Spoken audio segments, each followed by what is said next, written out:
رسول کریم صلی اللہ تعالیٰ علیہ وسلم کی آخری لمحات ہے. کلیجہ آج بھی منہ کو آ جاتا ہے بیان کرنے کے لیے. وہ 14 صدیوں پہلے کے حالات تھے. نبی کریم صلی اللہ تعالیٰ علیہ وسلم ماں عائشہ صدیقہ کے سینے پر ٹیک لگائے ہوئے آرام کر رہے تھے. حضرت عائشہ کہتی ہیں آخری غذا جو حضور کے منہ میں گئی ہے وہ میں نے مسواک چبا کر کے حضور کو دیا تھا. حضور نے میرا چبایا ہوا مسواک اپنے منہ میں رکھ لیا. حضرت عائشہ کہتی ہے میرا لعاب تھا وہ حضور کے منہ مبارک میں آخری مرتبہ گیا. نبی کریم صلی اللہ تعالیٰ علیہ وسلم بار بار ایک جملہ کہہ رہے تھے نزع کی شدت بہت زیادہ ہے, سکرات کا وقت بہت بھاری ہے, بہت بھاری. اور اسی اثنا میں ملک الموت داخل ہوئے. حضرت عائشہ سے حضور نے کہا عائشہ حجرے کے دروازے پر موت کا فرشتہ آیا, ملک الموت وہ اجازت لے رہا ہے اندر آنے کی, اور آج اس نے مجھ سے اجازت لی ہے, اس کے بعد اب وہ کسی سے اجازت لے کر نہیں آئے گا. اس کو اجازت دے دی رسول اللہ نے. حضور صلی اللہ تعالیٰ علیہ وسلم نے اجازت دینے کے بعد جو پہلا اس سے سوال کیا, کہا ملک الموت اسرائیل تم میری روح قبض کر کے رب العالمین کی بارگاہ میں لے جانے کی اجازت لینے آئے, اس سے پہلے یہ بتاؤ یہ نزع اور یہ سکرات کے درد کی جو شدت ہے کیا میری امت پر بھی آئے گی؟ جو نہ بھولا ہم غریبوں کو رضا, یاد اس کی اپنی عادت کیجیے. یہ وقت تو ایسا ہوتا ہے جب باپ بیٹے کو نہیں پہچانتا, اپنا نام لوگ بھول جاتے ہیں موت کے قریب, کوئی نہیں پہچانتا کسی کو, لیکن قربان جاؤ میرے مصطفیٰ کو. اس وقت پوچھتے ہیں میری امت, میری امت. اور امت کا حال یہ ہے کہ بھولی بیٹھی ہوئی. اس امت کے سامنے ہزاروں گالیاں دے دی اس رسول کو. امت کے کھڑے ہونے کا وقت کب آئے گا؟ امت کب بیدار ہوگی؟ جس رسول نے ہمیں آخری لمحات میں بھی نہیں فراموش کیا. آج امت مزے لے رہی ہے, مال کے مزے, دولت کے مزے, حسن و جمال کے مزے, حکومت کی لالچ. یہ قوم اپنے رسول کو کب سے بھولی بیٹھی ہے. عرب کے ظالموں, تمہیں اللہ تعالیٰ نے آج دولت سے بہت زیادہ سرفراز کیا ہے, تو یہ نہ بھولو سب کچھ ملا ہے رسول کے صدقے میں ملا ہے. آج کتے بھونک رہے ہیں اس رسول کی شان میں, درد ہوتا ہے, کلیجہ پھٹتا ہے. میں دعا یہی کرتا تھا رب العالمین کی بارگاہ, مولا کاش ہمارے کان بہرے ہو جاتے, کاش ہماری آنکھیں اندھی ہو جاتی, ہم یہ حالات نہ دیکھتے.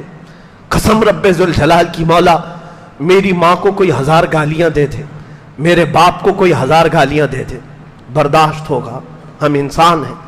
لیکن ہماری جانوں سے زیادہ ہم پیار کرتے ہیں اپنے مصطفیٰ کریم سے. ان کی گالیاں سنتے ہیں اور وہ بھی اپنے اسی ملک میں سنتے ہیں.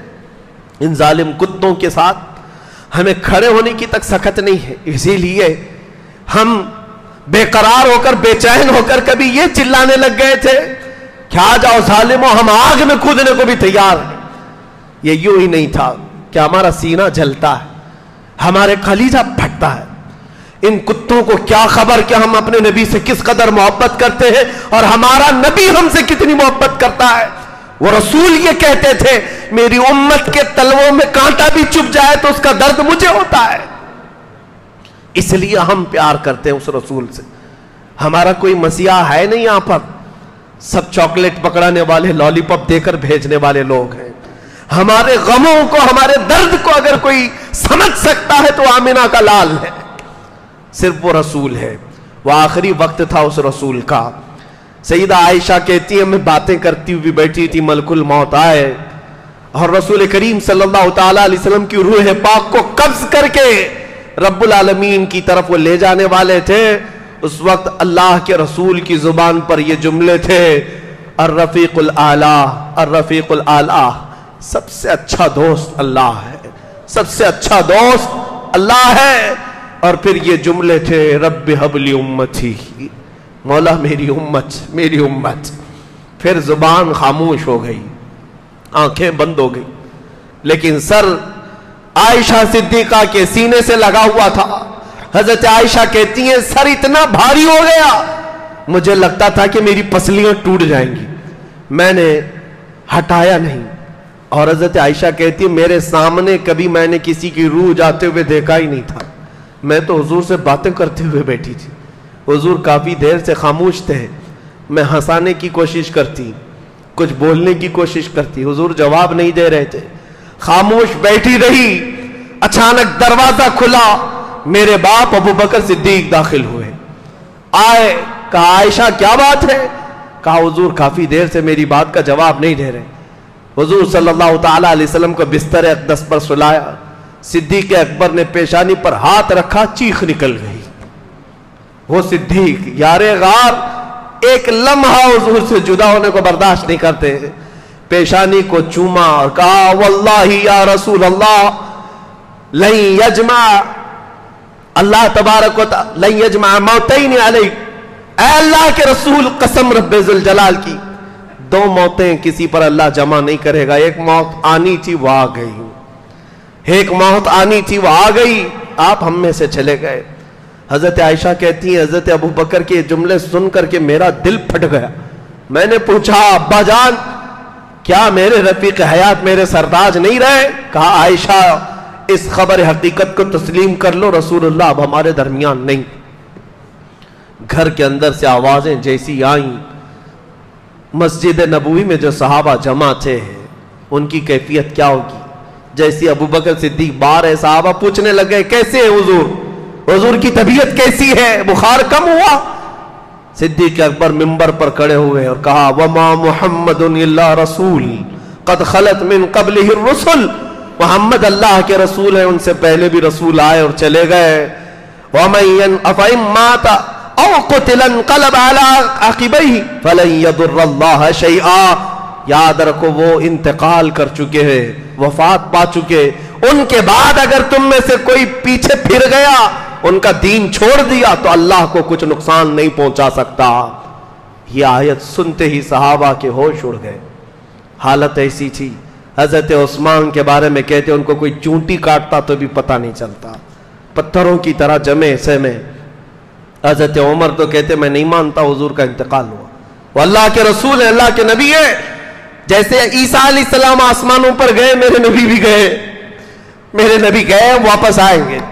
اور ان کا اپنا یہ فرط محبت میں تھا، تلوار اٹھا کر مدینے میں گھومتے تھے، خبردار اگر کسی نے کہہ دیا محمد صلی اللہ علیہ وسلم کا انتقال ہوا میں گردن مار دوں گا، میرے رسول واپس آئیں گے۔